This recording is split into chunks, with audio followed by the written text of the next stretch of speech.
नमस्कार। आज हम आपके सामने लेकर आए हैं दो बैलों की कथा, जिसके लेखक है प्रेमचंद जी। प्रेमचंद जी का जन्म 1880 में बनारस के लम्ही गांव में हुआ था। इनका जो बचपन था काफी अभाव में गुजरा। इन्होंने अपने जीवन में बहुत सारी पुस्तकें लिखी, बहुत सारे उपन्यास लिखे, जिनमें से कुछ मुख्य है सेवा सदन, प्रेमाश्रम, रंगभूमि, कायाकल्प, निर्मला, गबन आदि इनकी प्रमुख कहानियां हैं, प्रमुख रचनाएं हैं। इसमें जो कुछ उपन्यास भी है और कुछ कहानियां भी है। प्रेमचंद जी ने जो दो बैलों की कथा है, इसमें एक ग्रामीण परिवेश के कृषक और उनके जानवरों के प्रति जो प्रेम भाव है उसके बारे में बता रखा है। इस पाठ में प्रेमचंद जी ने जो दो इंसानों या जानवरों के बीच में भाईचारा या प्रेम, इन सारी चीजों को इसमें दर्शा रखा है। अब इस पाठ में देखते हैं कि आखिर होता क्या है दो बैलों की कथा में। इसमें एक कृषक होता है, एक आदमी होता है जिसका नाम झूरी होता है। उसके पास दो बैल होते हैं जिसका नाम हीरा और मोती। वह अपने दोनों बैलों से बहुत ज्यादा प्रेम करता है और बैल भी अपने मालिक से बहुत ज्यादा प्रेम करते हैं। लेकिन जो झूरी की पत्नी होती है वह उन दोनों बैलों से थोड़ा सा नफरत करती है, उनसे चिढ़ती है। झूरी हमेशा उन्हें समय पर चारा खिलाता है, दाना देता है, उन्हें पानी पिलाता है, उन्हें अपने बच्चों की तरह पालता है। और वहां से भी जो बैल है वो भी उनका समान आदर करते हैं।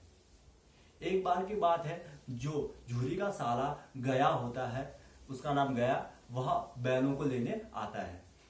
बैल गया के साथ जाने के लिए इनकार करते हैं, जाने के लिए राजी नहीं होते, तो वह जबरदस्ती उन्हें वहां ले जाता है अपने घर। गया उन दोनों बैलों से बहुत ज्यादा काम करवाता है, उनको खाने के लिए भी कम देता है। लेकिन जो दोनों बैल थे हीरा और मोती, पहली बार अपने मालिक से अलग हो रखे होते तो वह वहां रुक नहीं पाते हैं। वो दोनों रात को ही अपने घर वापस लौट आते हैं। जब सुबह झूरी की पत्नी दरवाजा खोलती है तो दरवाजे पे दोनों बैलों को पाती है और बहुत ज्यादा गुस्से में होती है और कहती है, आ गए ये दोनों नमक हराम। फिर गया उन दोनों बैलों को लेने के लिए फिर वापस आता है दो आदमियों के साथ। उन दोनों बैलों को फिर वहां लेता है और उनसे बहुत ज्यादा काम करवाता है, दिन भर हल में जोतता है, उनको खाने पीने के लिए कुछ भी नहीं देता है। बैलों की दशा बहुत ज्यादा बुरी हो जाती है। जो गया की पत्नी थी वह भी बहुत ज्यादा क्रूर थी, लेकिन जो गया के घर में थी एक छोटी बच्ची, वह बहुत ज्यादा प्यारी थी और बहुत दयालु थी। उस बच्ची की जो माँ थी वह सौतेली माँ थी और वह भी उस बच्ची के साथ बड़ा बुरा व्यवहार करती थी। इसलिए जो बच्ची थी उसको उन दोनों बैलों पर दया आ जाती है, क्योंकि जो बच्ची और बैलों की स्थिति थी वह समान थी। इसीलिए वह बच्ची उन दोनों बैलों को क्या देने आती है, रोटी देने आती है। रात को वो दोनों बैल फिर से वहां से भाग जाते हैं। वहां से भाग जाते तो वो दोनों बैल थोड़ा आजादी महसूस करते, चने के खेत में, मटर के खेतों में इधर उधर भटकने लगते हैं। जब उनका पेट भरता है तो वो थोड़ा आराम करते हैं इधर उधर।